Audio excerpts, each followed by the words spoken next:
أخليت قلبي من سواك وملأت قلبي من هداك. أخليت قلبي من سواك وملأت قلبي من هداك. فرأيت كل سعادتي ورأيت عزي في رضاك. فرأيت كل سعادتي ورأيت عزي في رضاك. فتبعت يا ربي هداك. فتبعت يا ربي هداك. أنت الذي أوجدتني وكفلتني وحفظتني. أنت الذي أوجدتني وكفلتني وحفظتني. وبكل فضل زدتني والفضل ما صنعت يداك. وبكل فضل زدتني والفضل ما صنعت يداك. يا من قلبي من دعاك. أخليت قلبي من سواك وملأت قلبي من هداك. أخليت قلبي من سواك وملأت قلبي من هداك. فرأيت كل سعادتي ورأيت عزي في رضاك. فرأيت كل سعادتي ورأيت عزي في رضاك. فتبعت يا ربي هداك. فتبعت يا ربي هداك. بهداك ربي أنعم ومن المتاعب يسلم. بهداك ربي الرجيم. بسم الله الرحمن الرحيم. إن الحمد لله نحمده ونستعينه ونستغفره ونؤمن به ونتوكل عليه ونعوذ بالله من شرور أنفسنا ومن سيئات أعمالنا. من يهديه الله فلا مضل له ومن يضلل فلا هادي له. ونشهد أن لا إله إلا الله وحده لا شريك له ونشهد أن محمدا عبده ورسوله.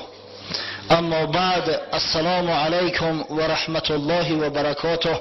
برادران اهل اسلام، روز شریف جمعه را از برای یکایک شما و در شخصیت شما، از برای اهل بیتاتون، از برای جمیع مسلمانان تبریک و تهنیت میگویم. خداوند این روز را برای امت محمد صلی الله علیه و سلم روزی سعادت، روزی سعید، روزی طاعات و عبادات و قبول گشتن طاعات و عبادات گرداند. آمین. هفته گذشته ما به شما وعده کرده بودیم که انشاءالله سلسله صحبت‌های تاریخی خیش را که سال 2007 کرده بودیم و بعدا با بعضی سبب‌ها منقطع شده بود انشاءالله ادامه خواهیم داد. و درباره عمر ابن عبدالعزیز عمر ثانی که الحمدلله مسجد جامع قزاقان با نام این بزرگمرد نامیده شده است با شما یک صحبت مختصری نیز داشتیم. الحال انشاءالله شروع میکنیم مختصرا درباره فضیلت اصحاب پیامبر صلی الله علیه و سلم، حکم اشخاصی که به دشنام و به قباحت گویی نسبت پیامبر صلی الله علیه و سلم مشغول میگردند و عقیده اهل سنت و الجماعه در مورد اصحاب رسول الله صلی الله علیه و سلم. بعدا اگر وقت امکان دهد انشاءالله مختصرا صحبت میکنیم، برای صحبت های زیاد با شما داشتیم. اگر وقت امکان دهد انشاءالله اندک از بعض گوشه های حیات حضرت ابوبکر صدیق و عمر فاروق که با شما ما صحبت های طولانی داشتیم در موضوع ایشان. من یاد دارم که در موضوع فضایل ابوبکر صدیق 5 ساعت صحبت کرده بودیم. در موضوع فضایل و فتوحات مسلمانان در زمان حضرت عمر فاروق 9 ساعت صحبت داشتیم. امروز کم گفته میگذاریم تا اینکه همون خاطره های پریشان باز یک جا جمع آوریم و بعد انشاءالله اگر خدا امکان داده باشد از امیر روز شروع میکنیم با زمان خلافت حضرت عثمان ذی‌النورین و بعد از او خلافت علی ابن ابی طالب رضی الله عنهما مفصلا صحبت میکنیم در این موضوع، زیرا که در این موضوع ها صحبت نکرده ایم. افسوس، صد افسوس که دیگر از گوشه و اطراف ها صدای بعض تاجیک پسران را که احمق شده‌اند، به ضلالت و گمراهی رفته‌اند میشنویم. او کسایی را که نسبت اصحاب پیامبر صلی الله علیه و سلم قبحگویی را روا می‌دارند، سخنان ناشایسته میگویند، حتی با تلفن بعضی هاش جرأت کرده و به من مراجعت میکنند. بعضی به سعادت هایش است که اصحاب پیامبر صلی الله علیه و سلم از جمله عمرو بن عاص، معاویه، ابو سفیان و امثال اینا را دشنام حقارت میدهند. تاجیک پسرانی که اهل سنت و الجماعه هستند، تاجیک پسرانی که پدر و جد اجداد ایشان حنفی مذهب بودند، امروز عمل میکنند که ایشان را از دایره و حلقه اهل سنت و الجماعه خارج میکنند. از همین خاطر در این موضوع های ان شاء الله بعد صحبت بسیار مفصل خواهد بود. اصحاب رسول الله صلی الله علیه و سلم افضل این امت هستند. شخصانی هستند که خدای بزرگ در قرآن رضامندی خویش را از عمل اونا، از رفتار اونا بیان کرده است. خاصتا او کسایی که همراه رسول الله صلی الله علیه و سلم در بیعت رضوان بودند، در حدیبیه. لقد رضی الله عن المؤمنین اذ یبایعونک تحت شجر. خداوند در قرآن بزرگ میگوید به تحقیق راضی شد خدای تعالی از مؤمنان، آنانی که در زیر درخت رضوان در حدیبیه با تو بیعت کردند. خداوند رضاگی خویش را از اونا در قرآن بیان کرده است.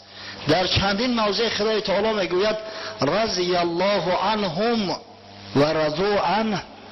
راضی شد خداوند از ایشان، یعنی از اصحاب محمد صلی الله علیه و سلم، و راضی شدند ایشان از خداوند. این درجه و فضیلت است که غیر اصحاب رسول الله صلی الله علیه و سلم به کسی میسر نگشته است. این درجه و فضیلت است که اصحاب رسول الله صلی الله علیه و سلم را از همه بالا میگذارد. از اونا بالاتر تصور کرده نمی شود کسی را، فضیلت و اعمال نیکش را. حضرت رسول الله صلی الله علیه و سلم فرمود خیر امتی قرنی ثم الذین یلونهم ثم الذین یلونهم ثم یجیء اقوام تسبق شهادت احدهم یمینه و یمینه شهادته. بهترین امت من گفت امت عصر من است، یعنی صحابگان من هستند، کسانی که ما را دریافتند، کسانی که صحبت ما را دریافتند. بعد اینها آنهای میآیند از روی فضیلت که مایلی اصحاب هستند، بعدی اصحاب آمدیان، یعنی شاگردای اصحاب که در تاریخ با نام تابعین یاد می شوند. ثم الذین یلونهم، بعد اینا کسایی میآیند که با شاگردای تابعین هستند، از قفای تابعین میآیند که با نام تبع تابعین یاد می شوند. بعد از آن میگوید قومهای میآیند که قسمشون پیش پیش شهادتشون پیش پیش قسمشون. حال شهادت نداده قسم میخورند، قسم نخورده شهادت میدهند. یعنی مردمی که دروغ آشکار میکنند، مردمی که دروغ پریشان میکنند، دیگر بر باقی مانده ها اعتماد نیست تا زمانی که ثقه بدنشو ثابت نشود. ببینه گفت اصحابم نجمی روشن است، بهترین قرنها قرن من است. پیغمبر خدا صلی الله علیه و سلم گفت بهترین عصرها عصر من است، بهترین ای امت ای ملت اصحابی بزرگ من هستند. فرق نداره او کی است، در کدام عصر زندگی کرد. صحبت پیامبر صلی الله علیه و سلم سالهای طولانی شنید یا که همگی یک بار خدای تعالی برای او میسر گرداند مصاحبت با رسول الله صلی الله علیه و سلم رو. همه اینا در حکم اصحاب داخل می شوند و مرتبه و منزلت اینا در جامعه اسلامی از همه بالاتر هستند، از همه بالاتر هستند. نزد اهل سنت و الجماعه برادران عزیز فراموش نکنید، نزد اهل سنت و الجماعه وحشی که قاتل امک رسول الله صلی الله علیه و سلم حمزه ابن عبدالمطلب است، وحشی که بعد فتح مکه اسلام آورد، شاید یک بار صحبت پیامبر صلی الله علیه و سلم دریافته باشد. از اویس قرنی، اویسی که پیغمبر خدا تعریف توصیفش کرده است، اویسی که پیغمبر صلی الله علیه و سلم به بزرگ مثل عمر خطاب توصیه میکند که وقتی اویس دیدی از او طلب استغفار کن، گوی تا در حق دعا کنه، طلب استغفار تر از پروردگار کند. مرتبه وحشی در نزد اهل سنت و الجماعه از مرتبه اویس بالا است، فراموش نکنید. این حکم مطلق است در نزد اهل سنت و الجماعه به هر مذهبی که متعلق نباشند. همه چیزی هست که مردم مسلمانان اهل سنت و الجماعه را از اهل هوا، از تشیع، از امثال اونا جدا میکنند. هر کسی همه حدود را ویران کرد، از همه حدود تجاوز کرد، او دیگه من بعد اهل سنت و الجماعه حساب نمیخورند. فراموش نکنید، از ملت ناجیه، از مذهب ناجیه خارج میشود. برای این مسئله جدی است، این مسئله اعتقادی است. دلیلش من از قرآن برات آوردم. السابقون السابقون اولئک المقربون. قرآن سر تا سر همه حجت است بر فضیلت اصحاب رسول الله صلی الله علیه و سلم. دلیلش من از حدیث های پیامبر صلی الله علیه و سلم آوردم. این حدیثی که بهترین امتی من، امتی عصر من است، حدیث متفق علیه است، بخاری و مسلم روایتش کردیان. از حضرت ابو هریره و از حضرت ابی سعید خدری روایت است که پیامبر صلی الله علیه و سلم باره گفت لا تصوبوا اصحابی، لا تصوبوا اصحابی فوالذی نفسی بیده لو ان احدکم انفق فی سبیل الله مثل احد ذهبا ما ادرک مد احدهم ولا نصیفه. گفت صحابه های مرا دشنام ندهید. در اسباب نزول این حدیث آمده است، مثلا امام مسلم روایت میکند که بار بین دو صحابه پیغمبر مباحثه شد، یکیش دیگرش دشنام داد. میگویند خالد ابن ولید عبدالرحمن ابن عوف دشنام داد. حضرت بسیار غضبش کرد. ببینه یک صحابی دیگر دشنام داده است، چقدر غضبش کرد. اگه تصور کنه که یک نااهل احمق 1400 سال بعد صحابه پیغمبر دشنام دهد، او چه حکم داره در پیش خدا و در پیش پیغمبر؟ صحابگان مرا گفت دشنام ندهید، 2 مراتبه. صحابگان مرا دشنام ندهید، قسم به خدایی که جان محمد در قبضه قدرت اوست، اگر یک نفر شما مقدار که احد طلا داشته باشد و در راه خدا صرفش کند، فضیلت ثوابی یک مشت صدقه را که یک صحابی من کرده است در نمی‌یابد، حتی نیم مشت. از این خاطر صحابه پیغمبر صلی الله علیه و سلم از همه بالا هستند. باره از شاگرد حضرت امام اعظم عبدالله ابن مبارک از محدثای بزرگ است، یک مرد سوال کرد، گفت یا عبدالله، گفت کی بزرگتر است، معاویه یا عمر ابن عبدالعزیز؟ معاویه بزرگ است یا عمر ابن عبدالعزیز؟ حضرت عبدالله ابن مبارک غضبش کرد، گفت قسم به خدا، غباری که در بینی اسب معاویه هنگامی که همراه پیغمبر صلی الله علیه و سلم به غزوه رفته بود نشست، از عمر ابن عبدالعزیز بالاتره. عمر ابن عبدالعزیز من هفته گذشته مناقبش برات بیان کردم که این چه شخصی بزرگ است. والله ای 101 منقبش ذکر نکردم در پیش شما. این شخص یکی از اساسگذارهای جمع آوری حدیث است. این شخص علم همه را گرفت تدوین کرد. این شخص عدل عدالت در عالم جاری کرد. ببینه گنگ و غباری که در بینی اسب معاویه میگه نشست هنگامی همراه پیغمبر صلی الله علیه و سلم به غزوه رفتن، از عمر ابن عبدالعزیز بالا است چی رسد به خود معاویه. یک نفر شما اگر مقدار که احد در راه خدا صدقه کند، ثواب اونم یک مشجوی را که صحابه پیغمبر صلی الله علیه و سلم در راه خدا دو دست در نمییابد، نصف مشت نمییابد، یک مشتو طرف ایستد. از این خاطر مرتبه و منزله صحابه ها در جای است، در محل است که عقل ما نمیگیرد. این مردای بزرگ فاضل ترین این ملت این امت هستند. وای به حال کسی که طعنه و ملامت شو میکنه، وای به حال کسی که نسبت اونا به ادبی اظهار میکنه. فردا روز قیامت رقیب او محمد صلی الله علیه و سلم خواهد بود. یکی از سبب‌های اون که امروز بعضی جوان‌های حتی از نظر علم شرعی به سواد زبان کشاده و تعرض میکنن و دعوا میکنن، سخنای قبیح نسبت پیامبر صلی الله علیه، خب سخنای قبیح نسبت اصحاب پیامبر صلی الله علیه و سلم اظهار میدارن. انتشار یافتن کتب اهل تشیع در جامعه ما است.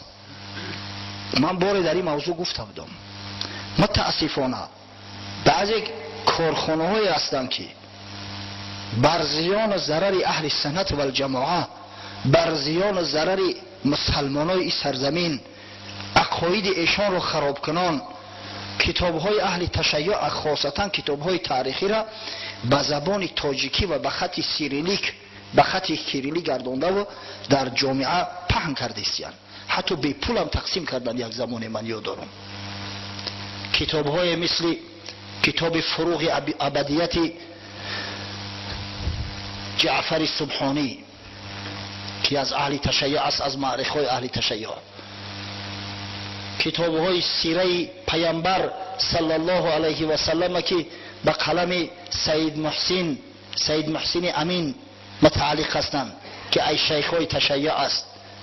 حتی کتاب های مثل انقلاب کربلا و امثال اینا را که سر تا سر از سخنهای لاف، گزاف، دروغ، بیهودگویی، تهمت بر اصحاب پیامبر صلی الله علیه و سلم عبارت هستند، به خط کیریلی به زبان تاجیکی انتشار داده و در میان طالب علم پهن کردن، خاصتا طالب علمایی که در مکتب‌های عالی دنیوی میخونن.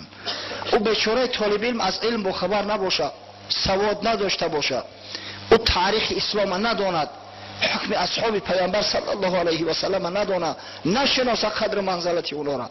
وقتی که این کتابا را میخونه همین را حقیقت گمان میکنه، بعد نعوذ بالله بعد ببینی که زبان تعرض دراز میکرد نسبت اصحاب پیامبر، سخنهای میگوید که والله نه در در میسته و نه در دیوار. باز میگم برادرای عزیز، قسم به خدا این کتابایی که نوشتهش دیگن همه مغرضانه هستند، همه تهمت هستند، همه با حقیقت منافات دارن، هیچ کدام یو از روی حقیقت گپ نمیزنن. وای به حال صاحباش در پیش خدا چی جواب میگفته باشن این مصنفای بدبختی به سعادت. بعضی جا میخونی گمان میکنی که در جنگ بدر همگی 4-5 آدم جنگ کردن و دیگه همه تماشابین. 4-5 آدم گویا در جنگ بدر غلبه کردن، در جنگ احد همگی 8 آدم جنگ کرده است دیگه همه گویا گریخته باشن. سخنایی که والله حتی یگان مستشرق جرأت نمیکنه اونا را گوید.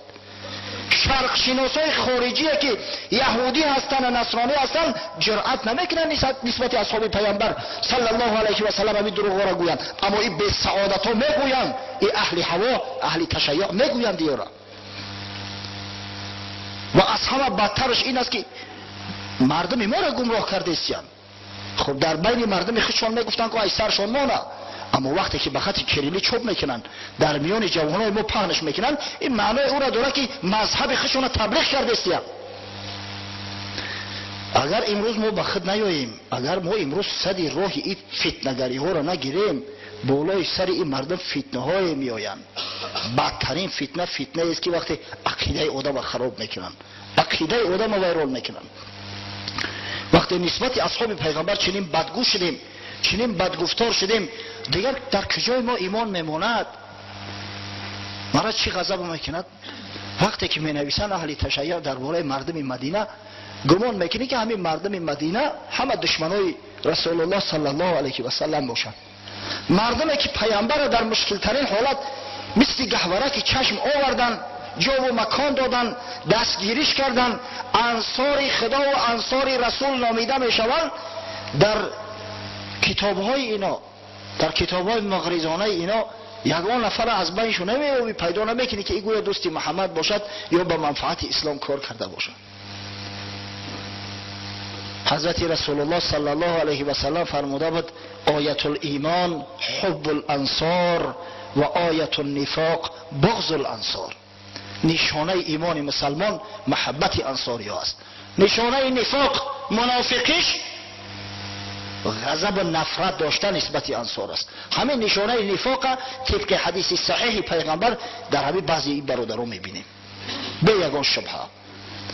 از همون خاطر واقعا باعث تأسف است که در میان جوانای ما چنین عملهای ناشایسته امروز زیاد شده ایستادند، اما متاسفانه ما به لب کلوخ مالیده و خاموش میمانیم.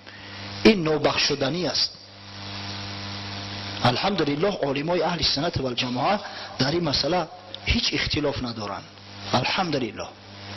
حتی در همین کنفرانسی که بخشیده به امام اعظم ابو حنیفه شد، اگر شما تماشا کرده باشی همون بحث های علمیشه، وقتی که یک نفر از علمای تشیع بعضی سخنهای ناسزا گفت، حتی ببینی همون شیخ ازهر شیخ طنطاوی به صبرانه سخن گرفت و با تمام شدت فهمانید که سب اصحاب پیامبر صلی الله علیه و سلم کفر و فسق است. هیچ کس حقوق نداره که نسبت صحابه پیغمبر صلی الله علیه و سلم زبانی تعرض دراز کند. سفسطه گویی هاتون مانید. در او تحذیر شد داد، خبر شو کرد که ما اهل سنت و الجماعه در این مسئله آشتی ناپذیریم. هیچ نوع گذشت نیست. وقتی که بهترین ای امت کسی طعنه و ملامت میزند دیگر چی میماند؟ ناقل قرآن اصحاب پیامبر هستند، ناقل سنن پیامبر، ناقل احادیث رسول الله صلی الله علیه و سلم اصحاب هستند. وقتی اصحاب کذاب گفتیم، وقتی اصحاب کافر گفتیم نعوذ بالله، وقتی اصحاب لعین گفتیم و حقارت کردیم، دیگه چی میمونه؟ پس ما در علم خود شک میکنیم، علم خود بر دروغ میشماریم. بسیار عاقبت‌های ناگوار دارد. حضرت شیخ عطار در مثنوی شریف روایت میکند برای تعلیم بعضی بی‌بصران احمقی که خودشو هیچ قدر منزلت ندارن اما زبان طعنه و ملامت نسبت امت اسلامی خاصتا نسبت اصحاب بزرگ رسول الله صلی الله علیه و سلم دراز میکنن، میفرماید سید عالم بخواست از کردگار، گفت کار امتم با من گذار، تا نیابد اطلاع هیچ کس بر گناه امت من یک نفس. حضرت رسول الله صلی الله علیه و سلم میگوید بار دعا کرد که پروردگارا همه سیری امت فقط برای خودم آشکار کن، برای دیگران را نه، تا اینکه از گناه امت من هیچ که با خبر نشود، اینا شرمنده و شرمساری روز قیامت نگردن. فقط همین سیری امت برای خودم بگذار. حق تعالی گفت ای صدر کبار، گر ببینی آن گناهی بیشمار، تو نداری تابعان حیران شوی، شرم آری و از میان پنهان شوی. حضرت خداوندی گفت یا حبیبی من ای محمد صلی الله علیه و سلم، اگر من این سیر اسرار امت در پیش تو آشکار کنم، تو وقتی گناههای بعض بی‌بصرا را ببینی، گناههای بعض عاقل پدران را ببینی، تو طاقت نمیکنی، میگریزی از بینشو، دیگه طاقت شنیدن گناهاشو نمیکنی. عایشه کبوت همچون جان تو را، سیر شد زودیر به یک بهتان تو را. عایشه که اینقدر تو دوستش میداری، به یک تهمتگرا بردی در خانه پدرش ماندیش، تا زمانی که خدای تعالی پاک بدن و پاک دامن بدنش ثابت نکرد، نرفتی نگرفتی نه آوردیش. چون بگشتی از گرامی تر کسی، پرگناه هستند در امت بسه، تو تو نداری تا به چندان گناه، کار امت را رها کن با اله. وقتی از عزیزترین شخص گشتی، آخی در این امت تو یک بدبختای هستند که تو طاقت شنیدن گناهی اونا را نداری، شب تا سحر خلاپش کنه که فلان عید مردم عید خود ندارن، بر روستا بگه خرواری خواه میکنن، 5 نماز ترک کرده. تو طاقت برداشتن گناه ها را نداری، شنیدنش نداری. حتی بعد میگو من بیزارم از ایتری امتم، بیزارم از نماینده های ای امت. تو نداری تا به چندان گناه، امتی خود را رها کن با اله. امت به خدا رها کن، حوالش به خدا کن. این من هستم که سیری امتی ترا میپوشانم، این من هستم که با مهلت شو میتم، این من هستم که با این امت بهترین امت میگم. به خاطر بعضی صادقاش، به خاطر بعضی خدا ترسا، به خاطر بعضی ذاکرا و ساجدا. کار امت چه نه کار مصطفی است، کی شود این کار از گفتی تراست. و تو بدبخت وقتی که کار امت کار محمد صلی الله علیه و سلم نیست، تو کی هستی که در کار امت اخلاقی میکنی؟ تو کی هستی که کی کهنه را بود میتی؟ تو کی هستی که قدر دعوا و جنجال میکنی، از پشت حق میگردی؟ تو کی خودت؟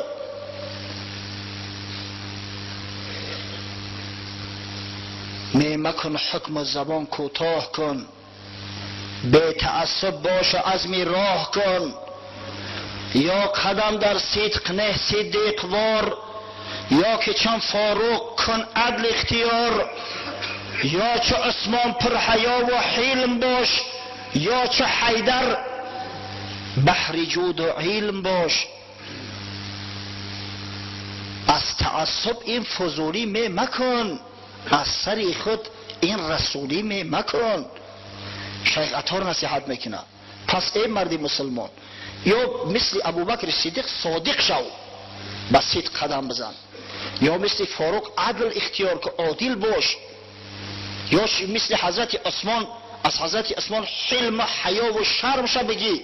ای حضرت علی علم و دانش و زیرکی و بحر جود و جوان مردی بدن شو بگی. با تعصب فضولی نکه، اخلاقی نکه، از پیش خود حکم نکه که وای به حالت که شرمنده میگردی، رسوا میگردی، هم شرمنده دنیا و هم شرمنده آخرت.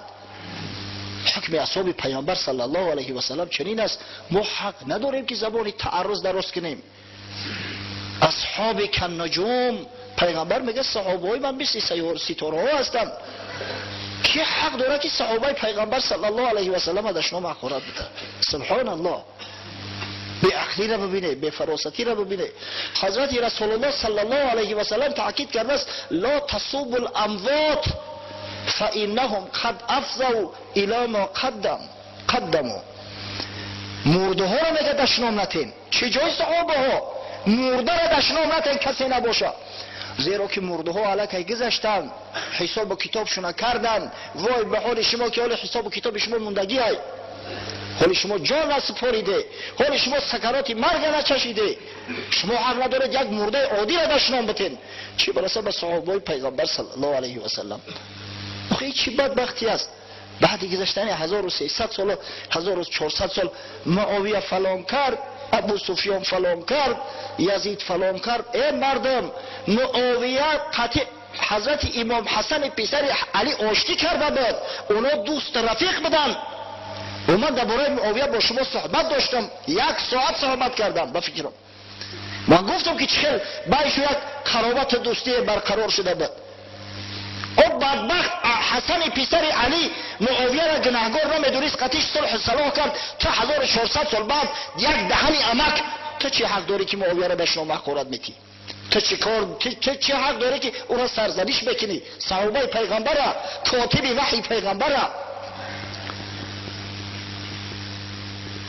اون مردم همه آشتی کردن، همه صلح کردن، همه به افاقه اومدن. الحمدلله این صلح صلاح اینا باعث پیشروی اسلام شد. الحمدلله در زمان معاویه فتوحات شد، کشورکشایی های شد که اسلام وسیع گشت، عالم اسلام وسیع گشت. سبحان الله. اما ما کیکانه را باد میتیم، فلانی فلان کرده است، بسمدانی بسمدان کرده است، ما حقوق نداریم در کار بزرگا آمیخته شویم. ببینید حالی واقعی عاشورا را او قدر نگذشته است، این قدر زن و کفته که خدا میکنن، این قدر زنجیر شپ خدا میکنن، والله این قدر قوه صرف میکنن، این قدر مال صرف میکنن، این را در راه حق صرف کنن خیلی جاها عبودان میشود. اما نه، مردم بیچاره را گمراه کردن تا حالی را نمیمونن شو از اون راه زلالت و گمراهی چشم باز کنن حقیقت در بیاورن. و حسین و حسین حالی هم دشنام حقارت یزید. از مردن امام حسین 1300 سال زیادتر گذشته است. اینا حالی هم داد و فغان انا حسین کشتن تا غازی را متهم میگیرن. و بدبختو وقتی که امام حسین در دشت کربلا تنها من کجا بده؟ اوکی جد اجداد شما کجا بودن؟ همون کوفیایی که دعوت کردن امام حسین که بیا ما تو کمک بکنیم کجا گم شدن؟ چرا جرأت نکردن که برون کمکش کنن؟ کجا شدن؟ شرمندگی اوکی عیبه والله، برای مسلمان عیب است. همه بخشیده شد، همه گذشت، تا به حال داد فغان این مردم تا به حال شعار کرده و همه را در میان مسلمان ها تخم عداوت کینه را میکنه. خیلی ماتم بگیرن میلش، ماتم حسین بگیرن نه، حتما باید صحابه پیغمبر را در اینجا دشنام بتن، سخنای ناسزا و ناحق در حقشو بگن، مردم بشورانن حتی تفلکا را تا اینکه نسبت اصحاب پیغمبر صلی الله علیه و سلم بدگمان باشن.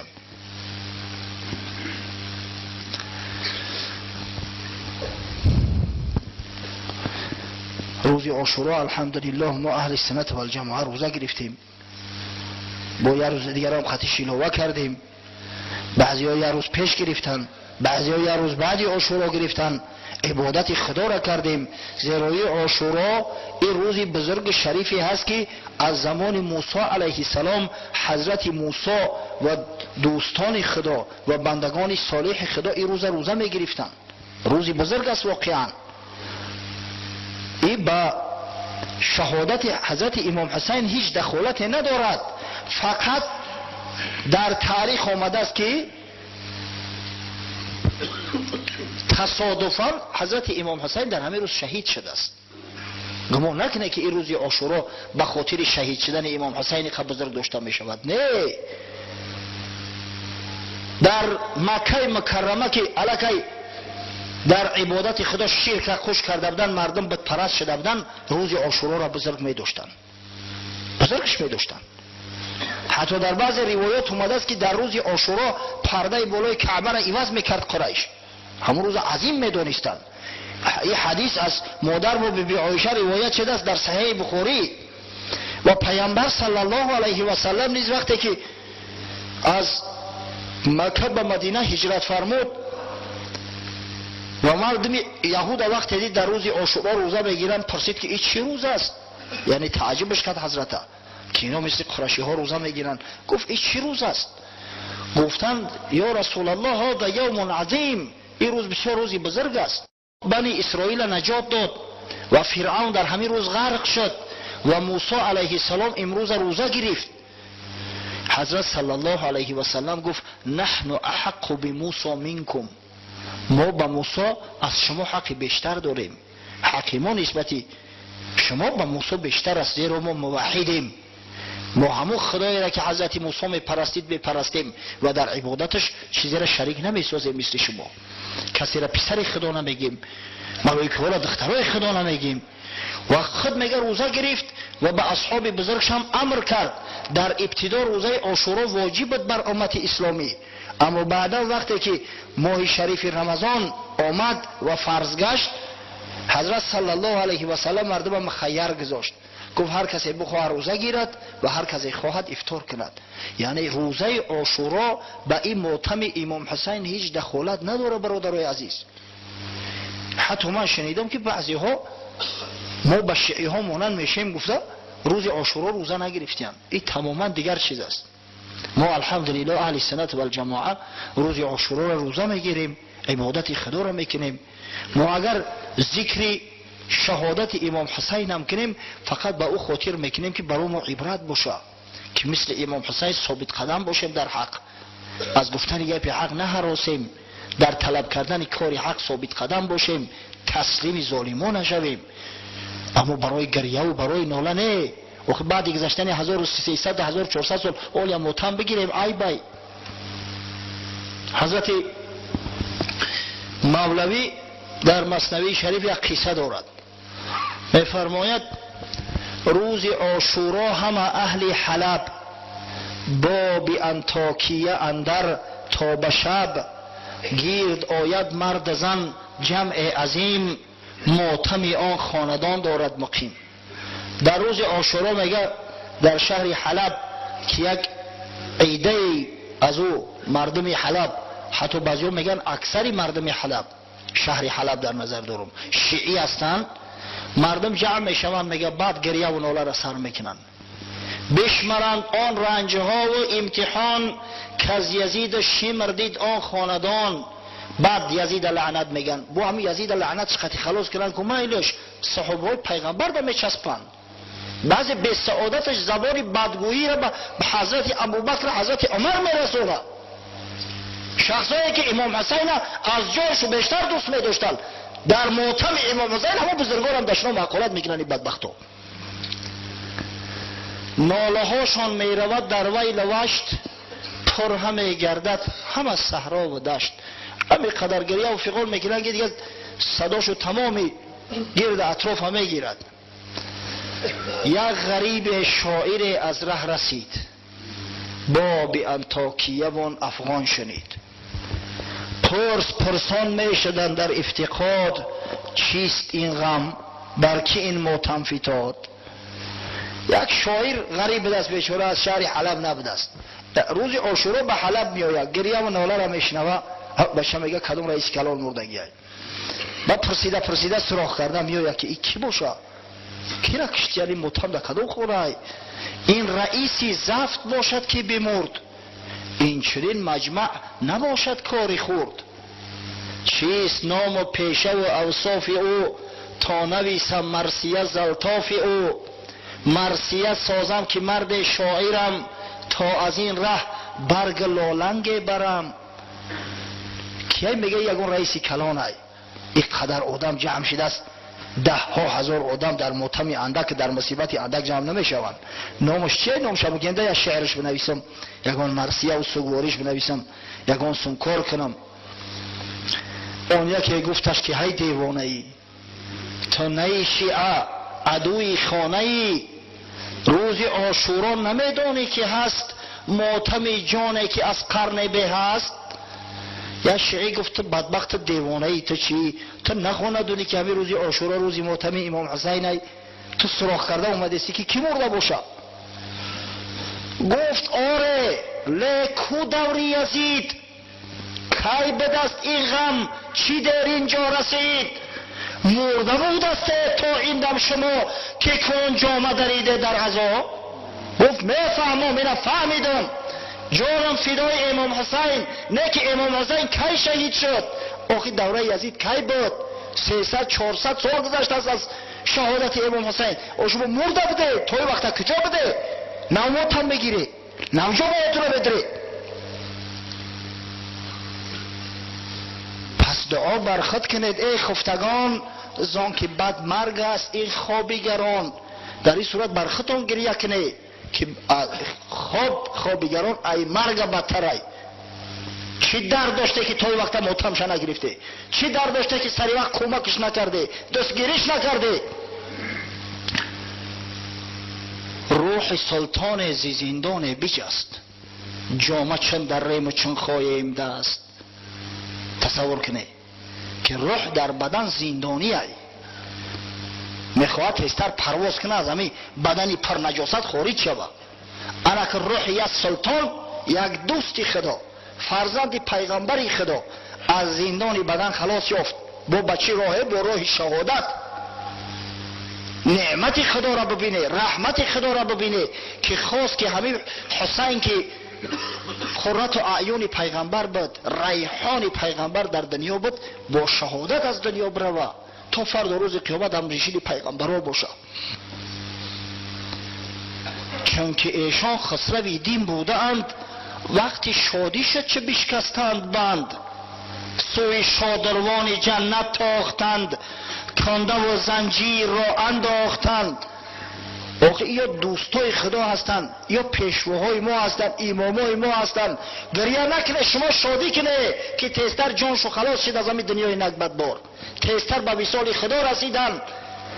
خدای تعالی به حبیبش محمد صلی الله علیه و سلم جبرئیل امین فرستاد، گفت به حبیبی من بگو که یا محمد ساعت اجلت نزدیک آمد، اگر تو بخواهی من نمیگیرم روحی ترا، تا روز قیامت زندت میمونم. اما مردن حق است، هیچ که از چنگ اجل نمیره. اگر بخواهی زودتر به وصال من برسی بیو. حضرت رسول الله صلی الله علیه و سلم آخرین سخنی که به زبان رانده است قبل از قبض روحش گفت الی رفیق الاعلا، من به سوی رفیق اعلا میرم، شما را چیکار کنم؟ الی رفیق الاعلا. و وقتی که امام حسین به سوی پروردگار شتابان رفت، به سوی مغفرت خدا، به سوی جنتی که پهنش برابر 7 آسمان و 7 زمین است، شما چقدر گریه میکنی، چقدر روکنی و مکنی میکنی؟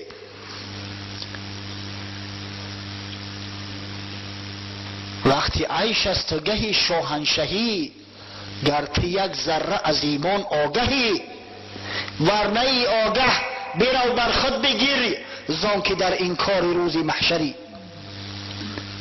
بر دل و دین خرابت نوحه کن، که نمی بیند بجز خاک کهان.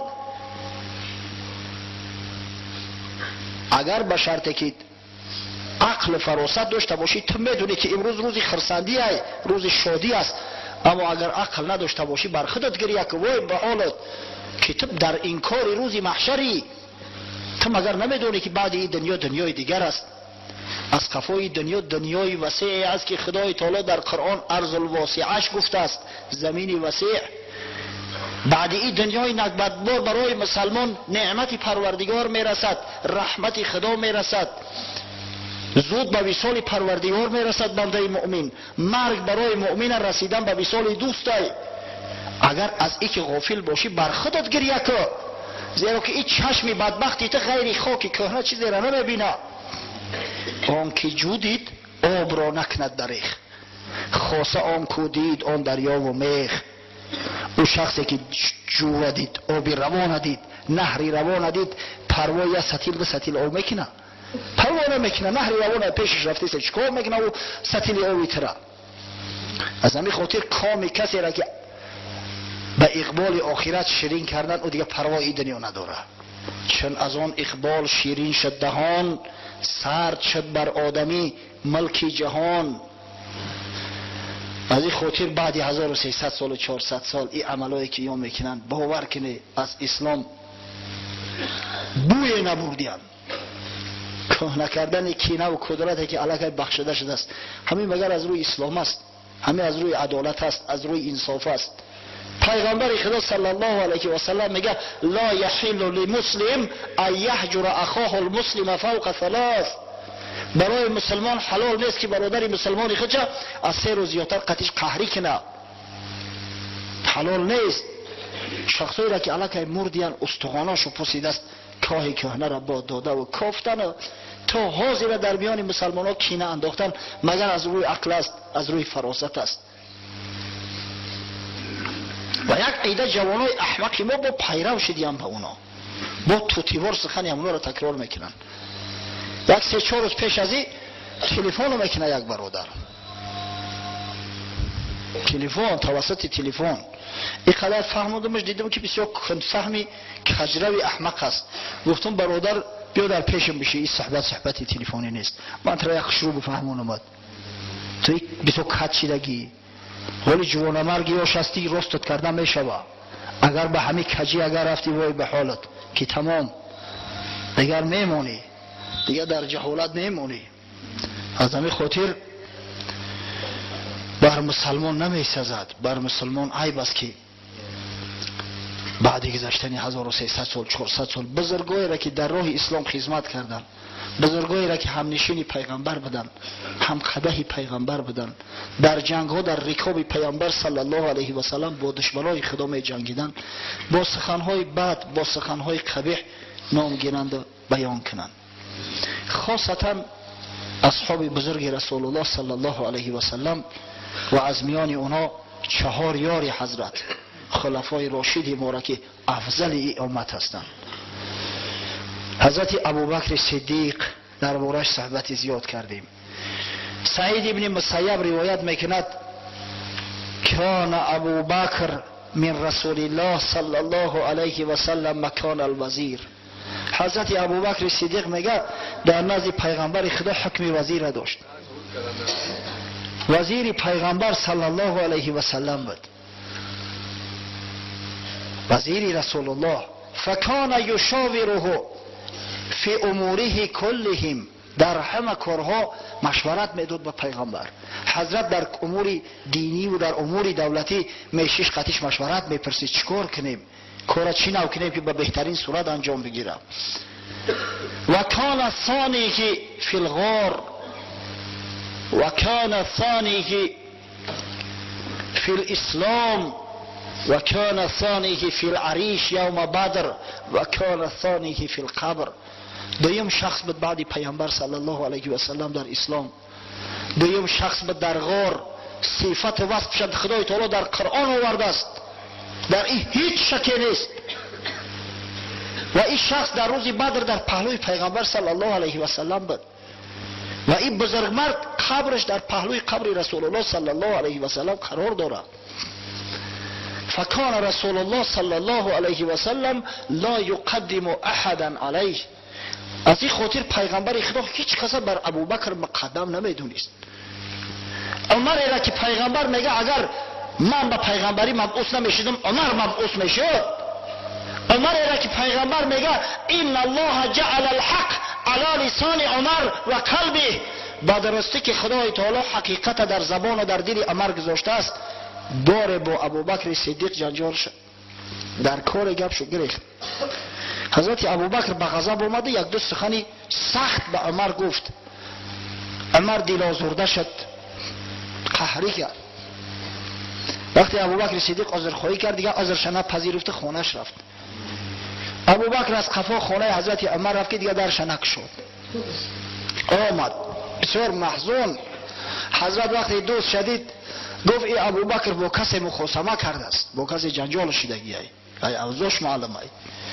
اومد در پیش پیغمبر شیش گفت یا رسول الله با عمر در مسئله شور خوردیم، یک دو گپی قبیحش گفتم قهر کرده است، قطعی من گپ نمیزنم.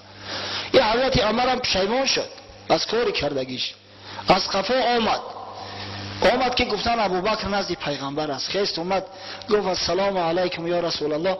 حضرت از غضب سلامش علیک نگرفت، سلام عمر علیک نگرفت، روش تابید. بعد حضرت ابوبکر اومد در پیش زانو زده گفت یا رسول الله قسم به خدا عیب از من است، از عمر نیست، کمبودی ای عمر نیست. بعد حضرت گشت گفت که وقتی که همه شما مرا ترک کرده گفته کذبت، دروغ گفتی. ابوبکر یگانه شخصی بود که گفت صدق، راست گفته است. با جان و مالش در پیش من بیچاره بود، دستگیری من کرد. شما امروز با دوستی من قهری میکنید، شما با دوستی من گفت قهری میکنید. هر کسی با ابوبکر دشمنی می‌ورزه با من دشمنی می‌ورزه، با خدای من دشمنی می‌ورزه. با همین تمام دیگه کسی جرأت نمیکرد که یک سخن نسبت ابوبکر به زبان بیاره. او حضرت حکم فرشته ها را داشت، به هیچ کس هم یگان امکان نمیداد که یک سخن ناجور را در حقش بگن. همین شخصی صالح وقتی که شخصی دشمن بود چی بگه در حقش؟ این فراست، این عقل ما. در پیغمبر صلی الله علیه و سلم گفت انت عتیق الله من النار. یا ابوبکر گفت تو آزاد کرده خدا هستی از آتش دوزخ. خدا تو را از آتش دوزخ خلاصت کرده گیه، تو نجات یافتگی از آتش دوزخ. لو كنت متخذا خلیلا لاتخذ ابا بکر خلیلا ولکنه اخی و صاحبی وقد اتخذ الله عز وجل صاحبکم خلیلا. متفق علیه. بخاری و مسلم روایت میکنن که پیغمبر خدا صلی الله علیه و سلم گفت اگر من از میان شما یگان دوست جانی اختیار میکردم ابوبکر صدیق اختیار میکردم. یکی ابوبکر برادر من است، رفیق من است، اما خلیل نیست. چرا؟ زیرا که خدا پیغمبر شما را خلیل خود گرفته است. من خلیل خدا هستم، من حبیب خدا هستم. برای با ابوبکر من برادر هستم، دوست هستم، رفیق هستم، اما من خلیل خدا هم. اما اگر از مردم کسی را خلیل اختیار میکردم صدیق اختیار میکردم.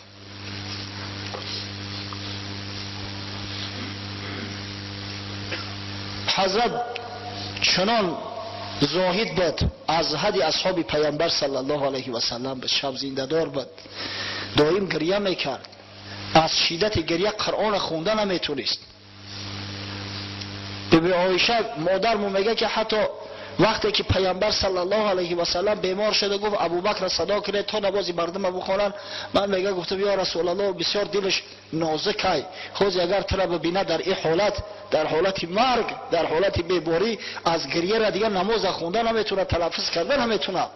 اما تاکید کرد که ابوبکر بیاری، یعنی کسی را بر ابوبکر به قدم نمیگذاشت، هیچ کس از ابوبکر پیش نمیگذاشت.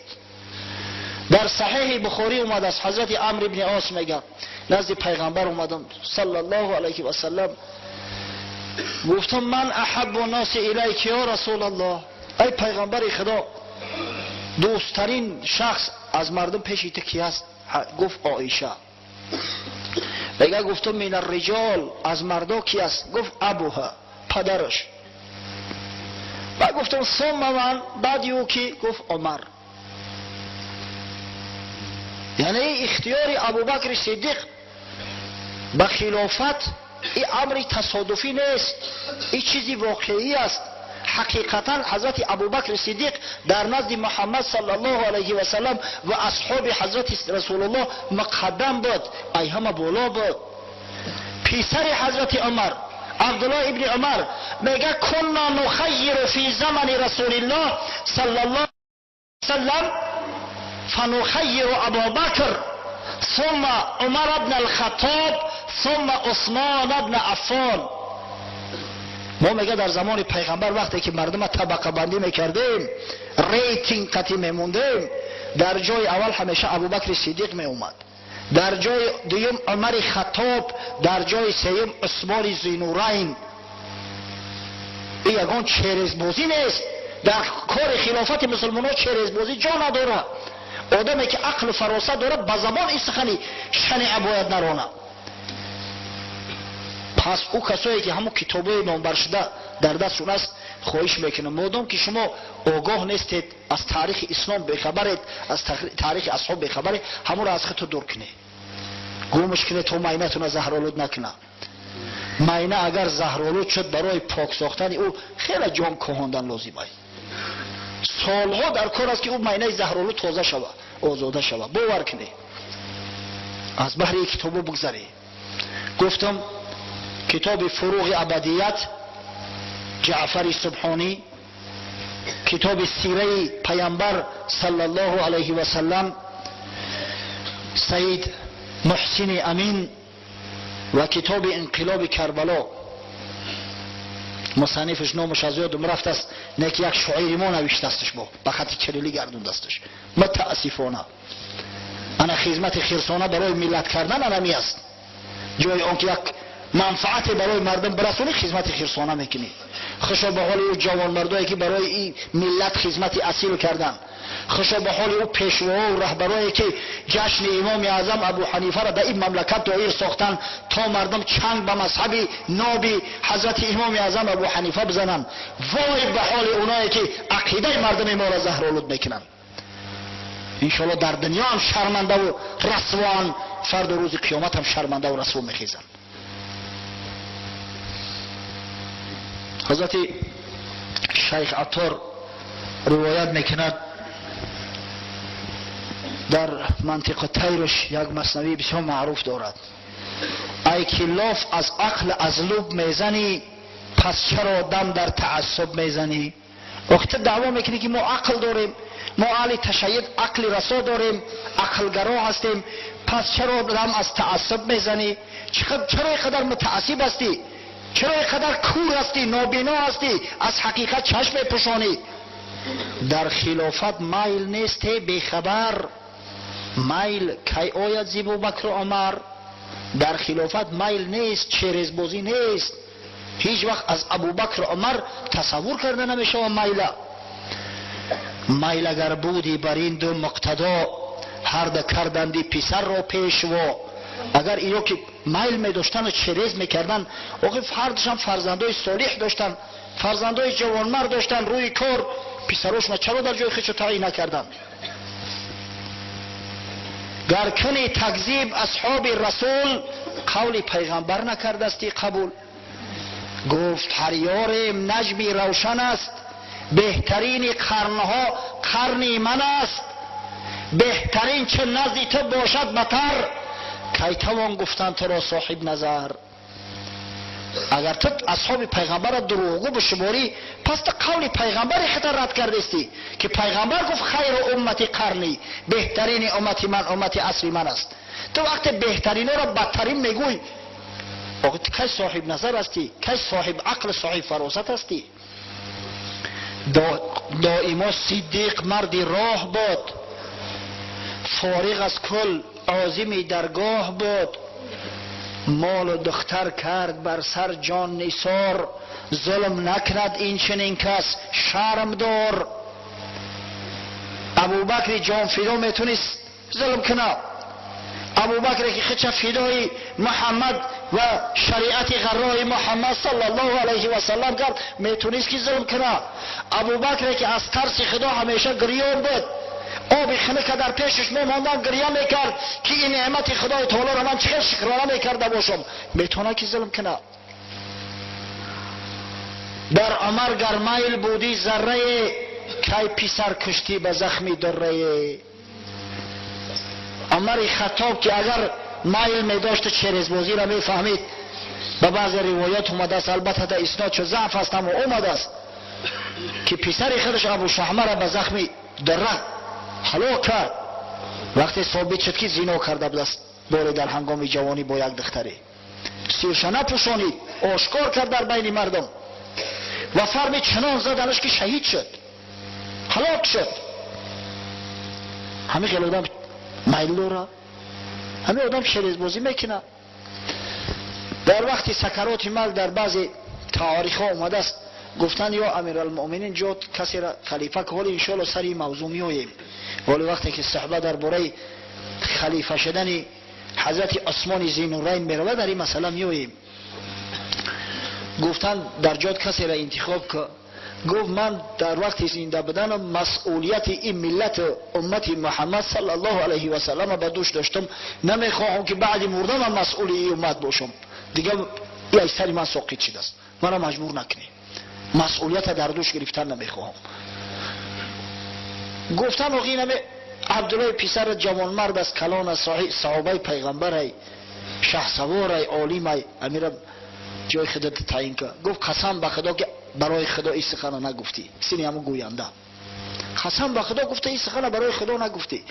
مردی را که زورش بزنی خودش نمیرسه، چخیل من رهبر و پیشوای مسلمانات تعیین کنم، گپش در زنی خودش نمیگذره، از کجایی میتونه نظم اموری ملک مسلمانان را اداره کنه؟ همین شخص میتونه که چریزبازی کنه؟ تصور کنید.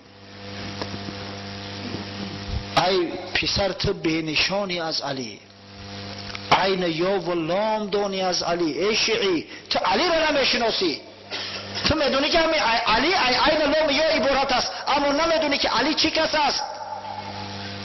چند گوی مرتضی محروم بود از خلافت راند، چند گوی مرتضی مظلوم بود از خلافت راندن محروم بود.